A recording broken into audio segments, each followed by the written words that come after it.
Sige, ikukuwento namin ngayon ay yung karanasan namin nung kahirapan, hindi naman lahat na ano, na kahirapan lang ang aming, karanasan. May kasiyahan din. Unahin ko na muna yung kahirapan. Yung mga kahirapan na karanasan namin sa bundok at dito sa baba, dito sa baba ang kahirapan lang namin dito yung pagkakasinitik ng mga kasama na may sugat o sugatan sa giyera. Yun, yung pagkasinitik, maghanap ng doktor, magkausap ng mga politiko, ng mga aliado,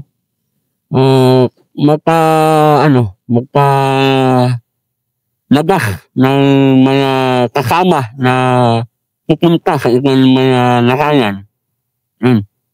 Doon kami medyo nahihirapan kasi alam namin na buhay namin ang nakataya kapag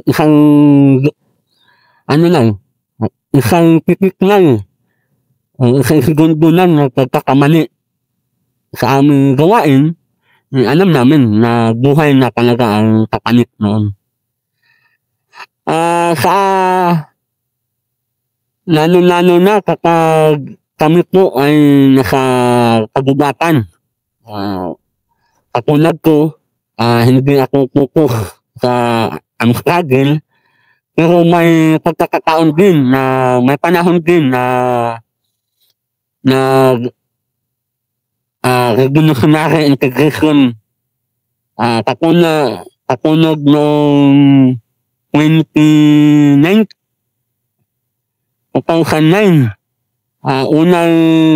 pangatlong araay ko na, no? Naranasan ko doon noong yung nakita ko talaga yung malaking bato, no? Na natamaan ng bumba, ng ubitin. Pag minum ko sa likod ko, wala na yung bato. Yun, tatlong araw kami noon na hindi kumain. Kung ano na ang makita namin sa daan, katulad ng nyug, katulad ng mga saging, at kahit anong hukrak na pwede namin makain, sinakain namin dahil wala kaming mapagpunan ng supply para sa pagkain namin. 2007, nung una ko talaga RI, nung doon sa pununan ng Cotabato na binumba kami ng busi na bala ng 105. Sa awa naman ng Panginoon, kahit kaunting galos, hindi po tayo natamaan, no? Isang araw at isang gabi na wala kami kain, hindi kami pwede maka-counter ng putot dahil yung pinakagawa namin, itugol lang. At 5 kampanya ng sundalo ang nag-operasyon noon. Noon ang pinakamahirap na talaga, na nagpo ng buhay ko sa loob ng tulusan. Minsan, napapaisip din ako na bakit pumasok sa tulusan.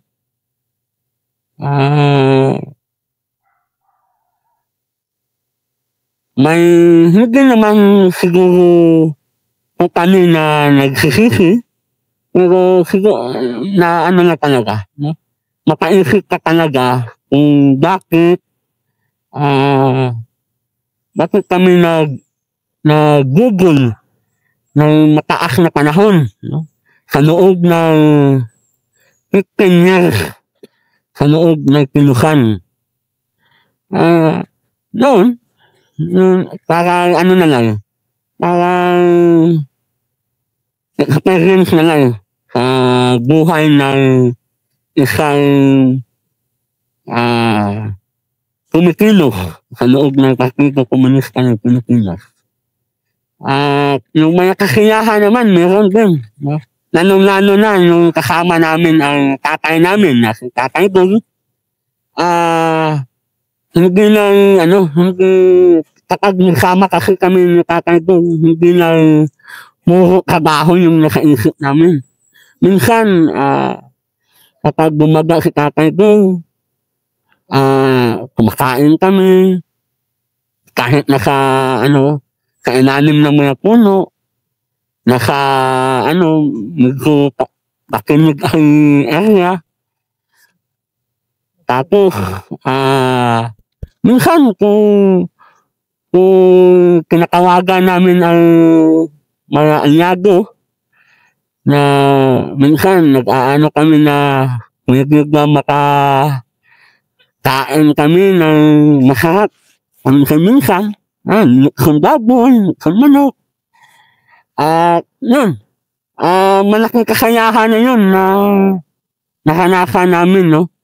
Sa loob ng kilusan. Lalo-lalo na kahit anong ulam namin, basta magkakasama kami. Nagtatawanan, minsan mag-iiyakan. No? Hindi namin sukat akalain na ganito ang nangyari sa buhay namin. Kaya yun, napapasalamat kami sa Panginoon na binigyan kami ng pangalawang chance, no? Para mamuhay ng tahimik na may kasama ang pamilya namin. At saka, bumalik sa ng gobyerno. Bumalik sa estado. Ngayon, namumuhay ng mapayapa. Kahit na may medyo mahirap. Kasi medyo hirap sa pagiging gastos ganyan, no? Ang pamumuhay. Pero masaya na rin. Sana, nung karanasan ko, sana mapuhaan ng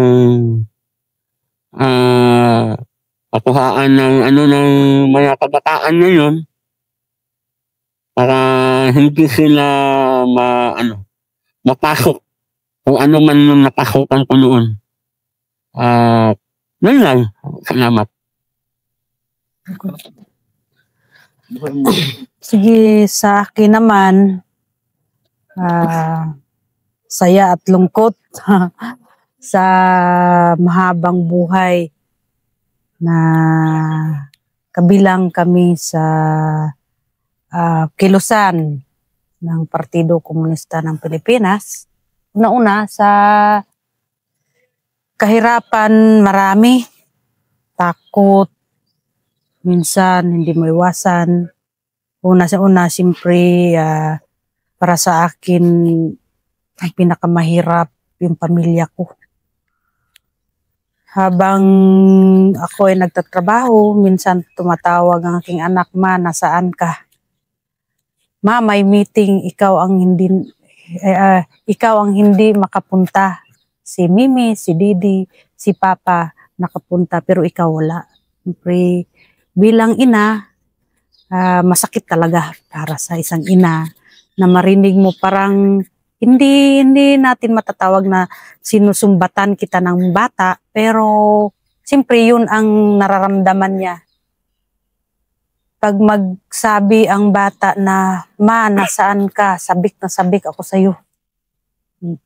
Yun ang hindi ko talaga anong tawag dito? Hindi ko makalimutan. pinakamasakit na mga karanasan, lalong-lalo na pang ako ang pinakamaraming kaso na fina-file ng trupa. Siyempre, daming mga kasong hinaharap, fina-file sa akin. Pag may mga enkwentro, may mga sagupaan, talagang napaisip ako, yun pagkatapos ang resulta, kaso na yan. Ikaw na naman. Ako na naman. Yun ang iniisip ko. At marami kasing mga kaso. At noong nawarant ako, pinakamasakit. 5 taon talagang nagtatago ako. At hindi ko makita ang pamilya, mama at papa ko, mga kapatid. Hindi ko talaga silang makita. Siyempre, sa mga experience, kung sa kasiyahan naman, hindi lahat, puro kalungkutan, maraming mga kasiyahan. Lalong-lalo na ako, lagi akong lumabas, pumunta ng Maynila, shopping sa mall, kasama ang barkada, saka may mga kaunting salo-salo. Siyempre, maraming mga kasiyahan din. Pero siyempre, i-share namin ito para mapulutan ng aral ng mga ibang mga kasama na ngayon, sa ngayon, masayang-masaya kami kasama ang aming pamilya, mga kapatid, relatives. Ang amin na lang, mga kasama, kung mga kasamahan namin dati, kung nasaan kayo ngayon, hindi kami manawaga o hindi namin masasabi na tularan nyo kami, pero dapat binigyan yung panahon ng sarili nyo, ang inyong pamilya, makasama ninyo sila ng habang buhay. Ang the best na masasabi mong maligaya ako kapag kapiling mo ang iyong pamilya. Yun lang ang sinasabi ko. Alam ko marami pang mga kasamahan na nandun pa, hindi pa bumaba, pero nung kami ay bumaba, nung kami ay sumusuko sa ating mga kasamahang sundalo, never kami makarinig sa kanila ng masasakit na salita, lalong-lalo na kahit kirot, hindi namin nararamdaman, kundi tinuturing nila kami na isang pamilya, kaibigan, o kapatid nila. Yun lang ang masasabi ko sa mga kasamahan na naiwan. Kayong bahala, mag-isip-isip kayo para makasama nyo ng mahabang panahon ang inyong pamilya. O siyempre, masasabi natin ang pinakamasayang buhay natin na kasama natin sila. Yun lang, ikaw na ko. Sige sa... Okay na? Hindi, ikaw lang. Babasa. Kami na lang dito. Okay. Sige sa akin, yung kalungkutan at yung kasayahan. Yung kalungkutan na naranasan ko, na isang ganap na full-time member ng NPA, tsaka naging kadre ng NPA, ng area ng Sub-Regional Tala. Malungkot ako dahil hindi ko nakapiling yung isang anak ko noon at saka yung pamilya ko, yung mga magulang ko, mga kapatid ko. Maraming mga struggle sa aking sarili na nilalabanan ko kasi nagampanan ko yung tungkulin ko na isang CEO ng isang prom. Kaya malungkot ako dahil yan yung kalungkutan na naranasan ko sa bundok. Tapos pag may full operation yung kasundaluhan dito sa area namin, minsan napapaisip ako na kaya ko pa ba ito? Anong gagawin ko sa sarili ko? Miss na miss ko na yung pamilya ko, yung anak ko, yung mga magulang ko. Yan yung mga kalungkutan sa aking sarili.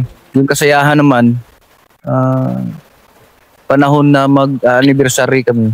Mag-anniversary yung CCP, NPNDF.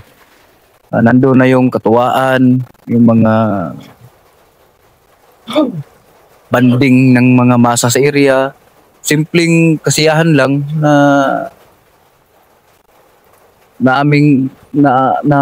aking naranasan kasi sa loob kasi ng panunungkulan doon sa revolutionaryong tao, more stress yung aming naranasan sa isipan kasi paano namin organize yung mga tao sa area, tapos yung paano namin maipundar yung mga isinusulong namin na prinsipyo. Simple lang talaga yung yung kasayahan sa sarili ko, yung makapiling lang yung pamilya ko, yung mabanding ko yung mga masa sa area, tapos makita ko yung mga kasamahan namin na masaya sila, magsayaw kami ng maral sa sayaw ng katribo dito sa area. Mapakita namin yung aming lakas ng puwersa. Yun na yung kasayahan na yung parang liit lang pero sulit kasi masaya ako, tapos napapakita namin sa mga tao na ganito pala sila. Yung simpleng kasiyahan lang pero malaki yung epekto sa area. Ngayon na naging sundalo na ako, iba yung naranasan ko na saya kasi anytime pag gusto kong magpaabot sa tropa na pwede ba akong magpasis o magbisita ng pamilya ko, matutuloy naman. Makapiling ko yung pamilya ko ngayon. Tapos nabubuhay ko sila ng maayos, na disenting pamumuhay.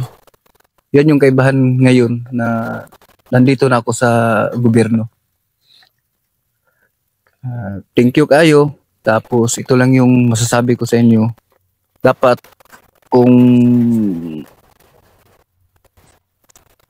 hindi kayo ma-recruit sana ng mga kabilang grupo na dati naming kasamahan. Pag-isipan nyo ng mabuti para hindi kayo ma-recruit. Ito lang yung masasabi ko. Salamat.